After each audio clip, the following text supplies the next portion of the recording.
to war. There's lightning on the plane, brother. Zeus, I love you. Shit. Zeus, I love you, brother. Well, just come to the fight and you'll see. Listen, I started Jake off and I'm gonna finish him.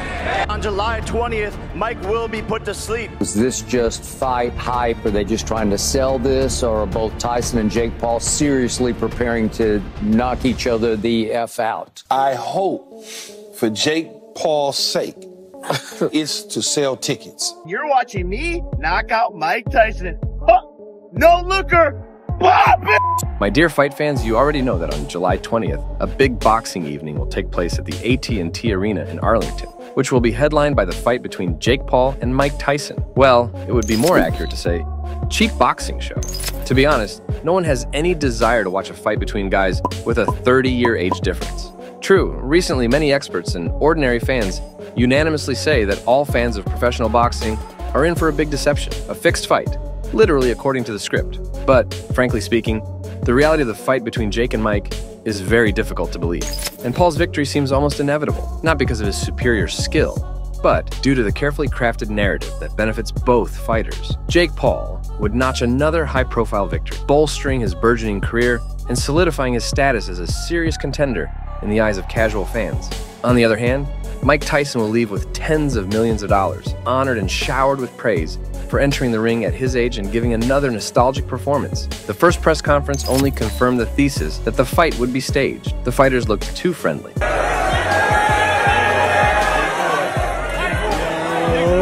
That's crazy. Of course, they continue to unanimously declare their desire to knock each other out, but they communicate nicely outside the cameras, without particularly tuning into each other. Usually, rivals butt heads and start fights. And here they were almost hugging, having fun and joking. The issue is that instead of an exciting match, professional boxing fans will get a dull and low-quality show. If the fight had been an exhibition, it would have been a different story. The opponents could have boxed 8 rounds in a relaxed manner, ending with the judge raising both their hands simultaneously, creating a memorable moment. Tyson fans would get to see their favorite back in the ring, while Jake would gain new followers, and most importantly, they will both make hundreds of millions of dollars. However, the decision to make the fight professional turned out to be quite absurd. One side of the fans, to put it mildly, is perplexed by the organization of such a fight. The other side doesn't see anything wrong with the fight between Tyson and Paul, viewing it as a show and believing it will positively impact boxing in terms of media exposure.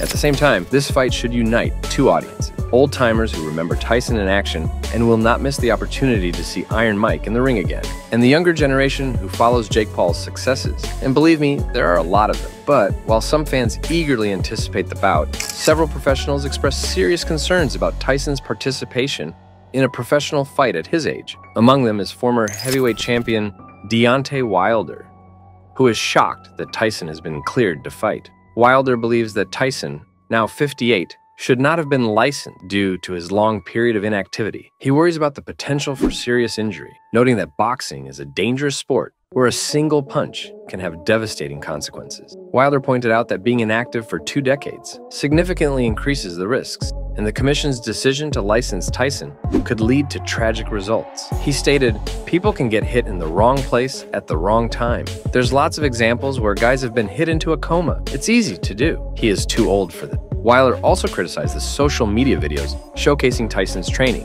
arguing that hitting pads is not the same as fighting an opponent. He stressed that Tyson's power, while still formidable, might not be enough without the stamina and agility required in a real fight. Wilder expressed his desire to remember Tyson as the great fighter he once was, rather than seeing him potentially knocked out by a much younger opponent like Jake Paul. Tyson, despite his impressive training clips, faces a formidable challenge due to his age. However, it's crucial not to dismiss his capabilities entirely. In the early rounds, Tyson might have an edge, leveraging his experience and raw power. His explosiveness and ability to deliver powerful combinations could pose a significant threat to Jake Paul. Nevertheless, Tyson's stamina and endurance are likely to wane as the fight progresses, a consequence of his age and past lifestyle choices. By the middle rounds, we might witness the toll of time on the once invincible legend, a sight that many fans dread.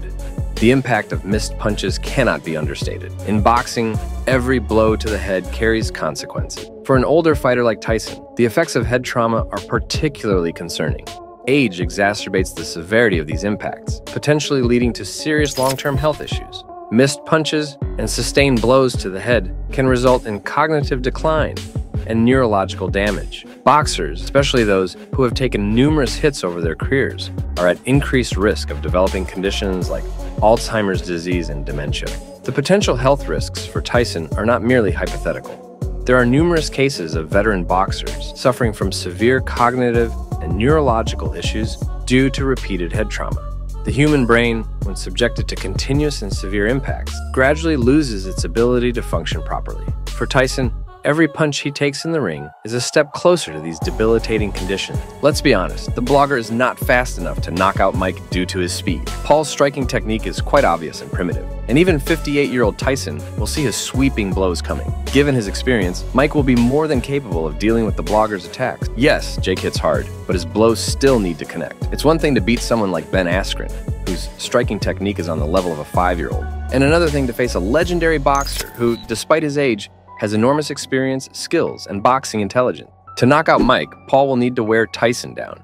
Whether he can do this remains to be seen. After all, Jake has never faced boxers of this caliber in the ring. Perhaps when the young blogger takes a couple of Tyson's signature hooks, his enthusiasm will cool, and he may forget about attacking altogether. Mike Tyson or Jake Paul, who wins that one? Man, it's going on right now, isn't it? July 20th. I'm taking the Cleveland kid, even though Mike is, golly, I feel silly saying that, but I'll take Jake with the youth. Knockout? I don't know about a knockout. Are they allowed to knock each other out? Yes, they are. Woo-hoo-hoo! They'll fight. I don't know about a knockout, man. I've never seen Mike get knocked out. For example, UFC fighter Colby Covington claimed that Tyron Woodley, a former UFC champion who fought Paul twice, was paid to take a dive. Covington's accusation fuels skepticism about Paul's previous victories and raises questions about the integrity of the upcoming fight. He mentioned, "I heard a lot of people saying that he got paid $5 million to take the fight," suggesting that Paul's wins might not be as legitimate as they seem. These concerns about the fight's authenticity are echoed by fans who doubt whether the bout will genuinely help Paul's boxing reputation. Even if Paul wins, skeptics might continue to question the legitimacy of his success, particularly if Tyson, now much older, cannot perform at his best. This skepticism is compounded by the significant attention the fight is receiving, which some argue is driven more by spectacle than genuine competition. Despite these criticisms, Paul remains confident and determined to prove his critics wrong. In a recent press conference, he expressed respect for Tyson, but emphasized his own training and preparation. Paul declared that he intends to outbox Tyson. You're no Buster Douglas. I'm better. I'm better. No, and I'm gonna end you quicker than he did. Meanwhile, Tyson himself has addressed the financial aspect of the fight.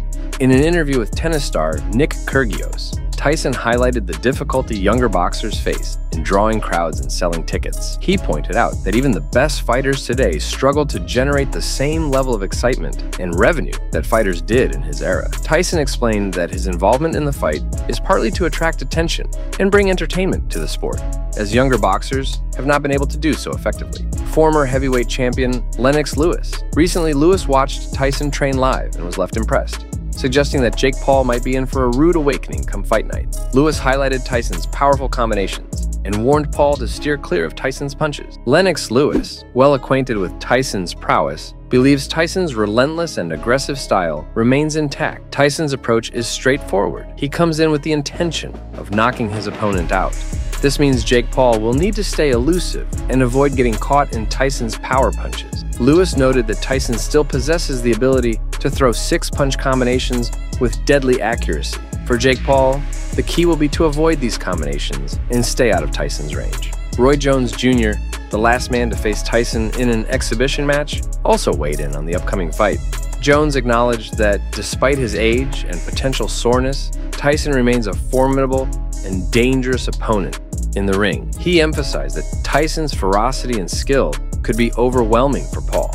However, Jones also pointed out that there are strategies Paul can employ to increase his chances of victory.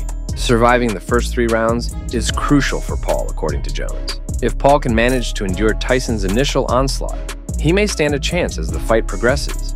Tyson is taking this very seriously. He has already stated that he hasn't smoked for 6 weeks, which is a significant achievement since, according to Mike, he became addicted as a child. Now he has mobilized all his strength and is following a strict regimen to shine in the ring again. The debate over Tyson's return to the ring and Paul's legitimacy as a boxer will likely continue, But one thing is certain, the fight has captured the attention of fans and professionals alike, making it one of the most talked about events in recent boxing history. That's all for today. If you liked the video, don't forget to like and subscribe to the channel, for which we will be very grateful.